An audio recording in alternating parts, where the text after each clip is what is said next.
The moment you go silent, you don't just disappear. You remove their oxygen. And what happens next isn't random. It's a predictable psychological breakdown. 7 stages every time. Most people think silence is passive, weak, avoidant. It's not. Silence is pressure.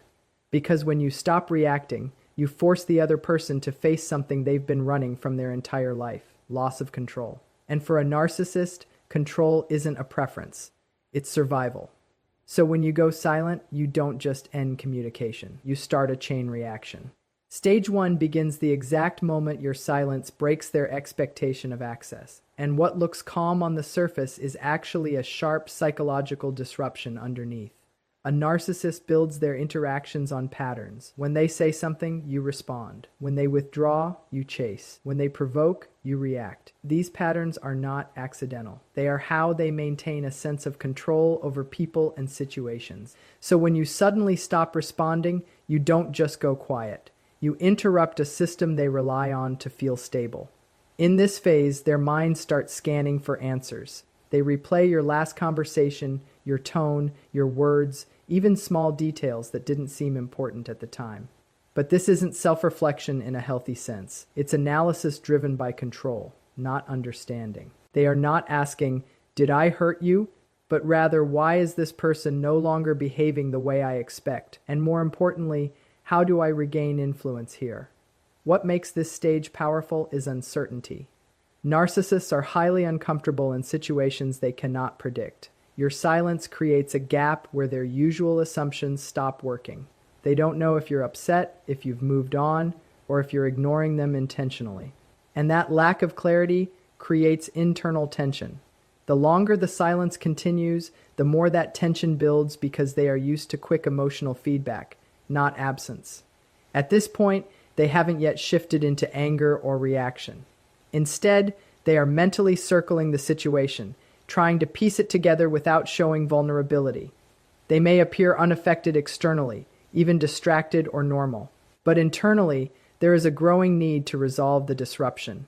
This is the moment where their control begins to slip, not because of confrontation, but because of absence, and that absence forces them into a position they are not equipped to handle, one where they are no longer setting the pace or direction of the interaction. Stage 2 unfolds as a protective reaction to the discomfort created in the first phase. And instead of moving toward clarity, the narcissist moves deeper into distortion. Denial is not just refusing to accept reality. It's an active rewriting of it. Your silence has already disrupted their sense of control, but accepting that disruption would mean admitting they are not as influential or important in your world as they believed. That realization threatens their identity. So the mind immediately builds a safer narrative. They begin telling themselves that nothing has really changed. You're just busy, distracted, emotional, or going through something temporary. In their internal script, your silence is not a decision. It's a phase. This allows them to stay psychologically comfortable without having to confront the possibility that you are intentionally withdrawing. Because if your silence is intentional, it means you are acting independently of their influence, and that idea is unacceptable to them. This stage often comes with a quiet sense of confidence. They may believe you'll return on your own, that you always do, that this pattern will correct itself without any effort from them. They lean on past experiences where you reacted, forgave, or re-engaged, using those memories as proof that this situation is no different. It's a form of mental anchoring where the past is used to override the present. What's important here is that they are not yet trying to reach out in a meaningful way, because in their mind, there's no real problem to solve. Reaching out would mean acknowledging a shift, and denial prevents that acknowledgement. So instead, they wait. They expect. They assume the silence will break on its own. Underneath that surface confidence, though, there is still tension from the previous stage. It doesn't disappear. It just gets suppressed. The longer your silence continues, the harder it becomes to maintain this illusion, because reality keeps pressing against the story they've created. And eventually that pressure forces movement into the next phase, where they can no longer rely on assumption alone. Stage 3 is where denial starts to crack and behavior replaces assumption. Up to this point, they've been managing the situation internally. telling themselves a story that keeps their sense of control intact, but silence that continues forces action. This is not about missing you or wanting connection in a genuine sense. It's about verification. They need data, and the only way to get it is to test whether you're still within reach. The first contact is rarely direct or emotionally honest. It's calculated to feel casual, almost accidental. A simple message, a neutral question, something that doesn't expose vulnerability. This allows them to probe without risking their ego. If you respond, even minimally, it confirms that the connection is still active, that the control loop hasn't been fully broken. In their mind, your response is not just communication, it's permission. If that first attempt doesn't get a response, the strategy begins to shift. They may adjust tone, timing, or approach. Sometimes it becomes slightly more personal, sometimes more indirect. They might reference a shared memory, bring up something practical, or even create a small reason to engage. Every move is designed to trigger a reaction without appearing desperate, because desperation would mean losing status. And maintaining that image is critical to them. What makes this stage important is that it reveals their dependence on feedback. They are not comfortable operating without a signal from you. Your silence forces them into uncertainty, and testing becomes their way of trying to collapse that uncertainty back into something predictable. It's a controlled attempt to pull you back into the pattern where they feel secure. At the same time, frustration begins to build beneath the surface. Each ignored attempt adds pressure because it challenges their expectation of influence. They start to realize that this might not resolve on its own. But instead of accepting that loss of control, they push a little harder, adjusting tactics, increasing effort, all while trying to maintain the appearance that they are unaffected and fully in control of the situation. Stage 4 begins when their attempts to re-establish contact fail to produce the expected response, and the emotional tone shifts from controlled curiosity to irritation. Up to this point, they've been operating under the assumption that a small push would restore the dynamic, that you would eventually respond and fall back into the familiar pattern. When that doesn't happen, the situation stops feeling like a delay and starts feeling like resistance. And resistance is something they take personally.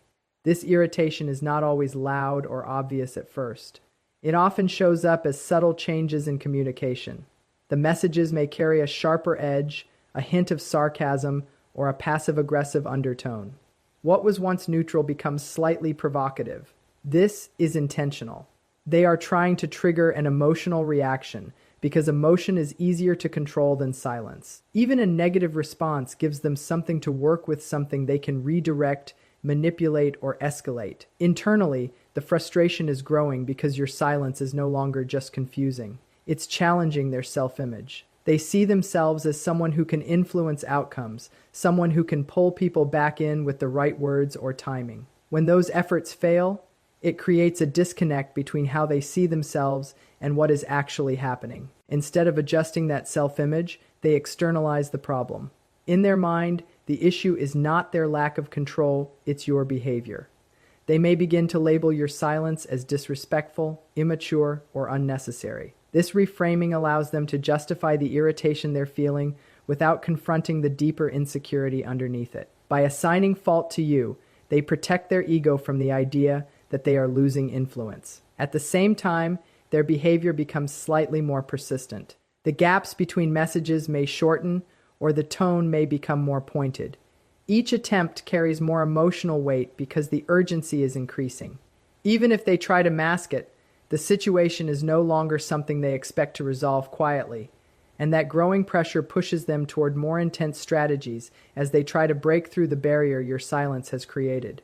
Stage 5 is where restraint starts to break and intensity takes over. The earlier attempts were measured, almost strategic, designed to restore the connection without exposing too much. Now that those attempts have failed, the approach becomes more forceful. The goal is no longer to casually re-establish contact, but to generate a reaction at any cost. Silence has stretched beyond what they can comfortably tolerate, and the pressure that has been building internally starts to spill outward. Their communication may become more frequent, sometimes rapid, sometimes unpredictable. Messages might come in clusters, then pause, then return again with a different tone. This inconsistency is not random. It reflects a mind that is shifting between control and frustration, trying different angles to see what breaks through. One moment they may appear concerned or emotional, the next they may sound irritated or dismissive. These shifts are deliberate attempts to find an emotional hook that pulls you back into engagement. They may also escalate by increasing the emotional stakes. This could involve bringing up personal history, creating urgency, or introducing subtle guilt. The intention is to make silence feel uncomfortable for you, to push you into responding just to relieve that tension. In some cases, they may even provoke conflict directly, because anger is still a form of connection. A heated response is easier for them to manage than complete absence. What defines this stage is the loss of subtlety. The controlled image they maintained earlier begins to crack, and their need for feedback becomes more visible. Even if they try to appear composed, the frequency and intensity of their behavior reveal the underlying urgency. They are no longer testing quietly. They are actively trying to force movement in a situation that has become stagnant from their perspective. At the same time, there is a growing sense of instability beneath their actions. The lack of response removes the structure they rely on, and without that structure, their behavior becomes more reactive. Each unanswered attempt amplifies the pressure, pushing them further into escalation as they try to regain a sense of control over something that is no longer responding to their usual methods. If you've ever felt guilty for going silent, understand this. You're not playing games. You're breaking one. Stay with me, because the next stages reveal what they never show. Stage 6 begins when repeated escalation fails and the reality of lost control can no longer be pushed aside. So the mind shifts into protection mode. Instead of trying to pull you back in, they start pushing you down in their own perception. This is where devaluation takes hold. It's not a calm or rational reassessment of who you are. It's a defensive reaction designed to reduce the psychological impact of not being able to reach you. Up until now, their efforts were focused on regaining influence. But when those efforts don't work, continuing to see you as important becomes painful. Importance implies loss, and loss implies powerlessness. To avoid that, they begin to rewrite your value. They may tell themselves that you were never that significant, that the connection was exaggerated, or that you were the problem all along. This shift allows them to detach without feeling defeated.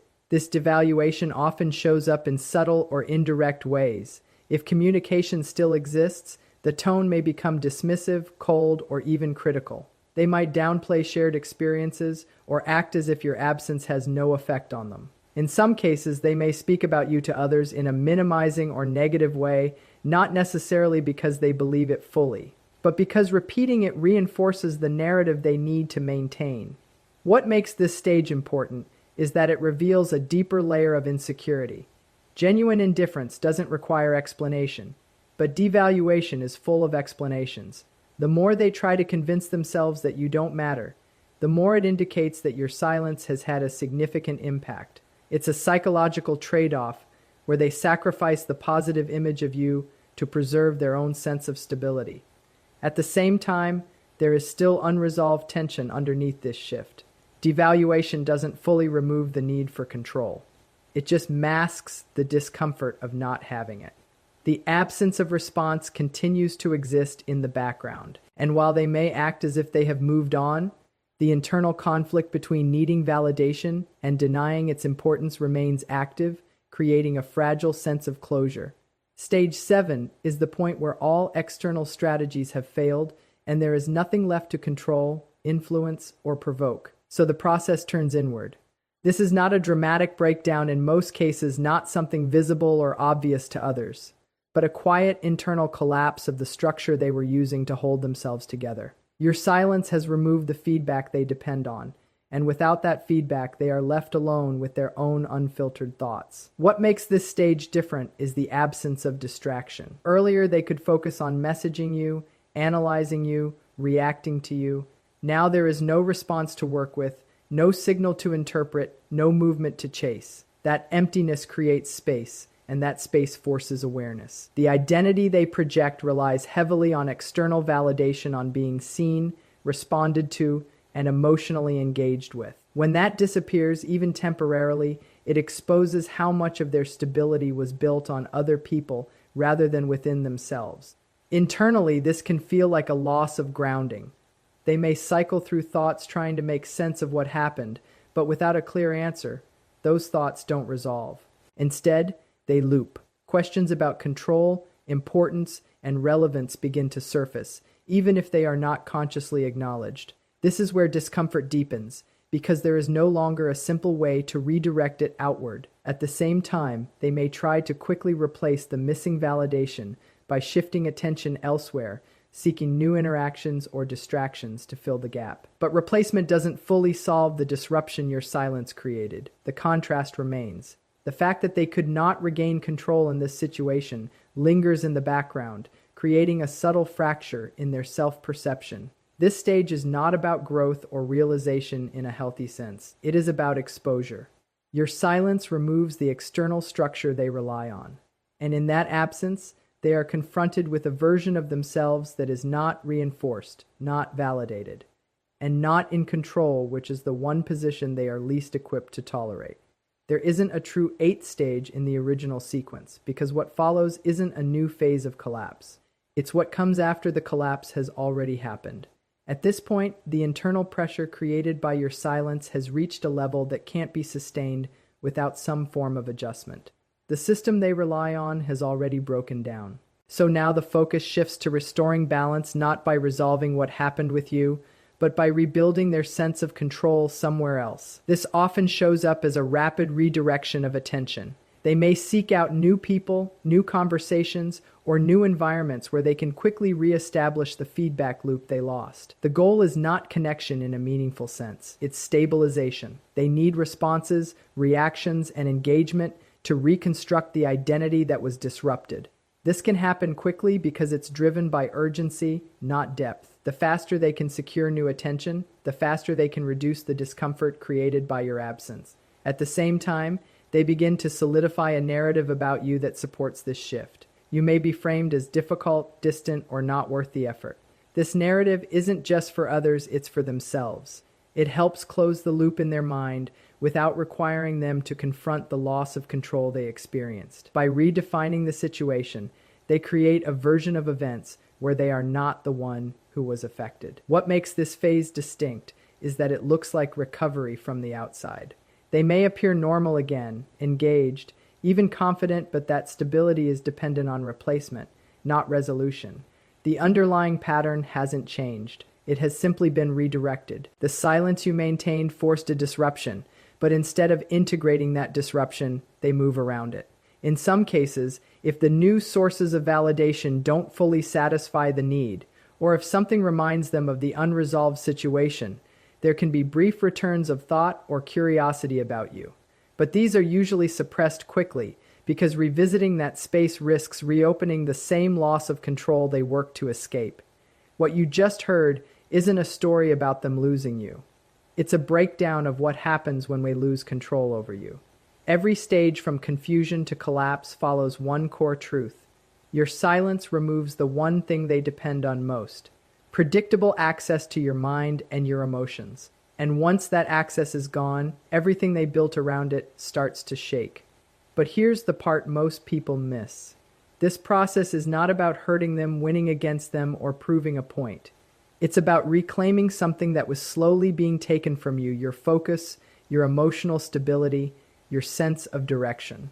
Silence is not punishment. It's separation from a dynamic that only worked when you kept participating in it. They will cycle, adjust, replace, and rebuild, because that's what they do. But none of that changes what your silence already did. It showed you that control only exists where access is allowed. And the moment you removed that access, the entire dynamic shifted.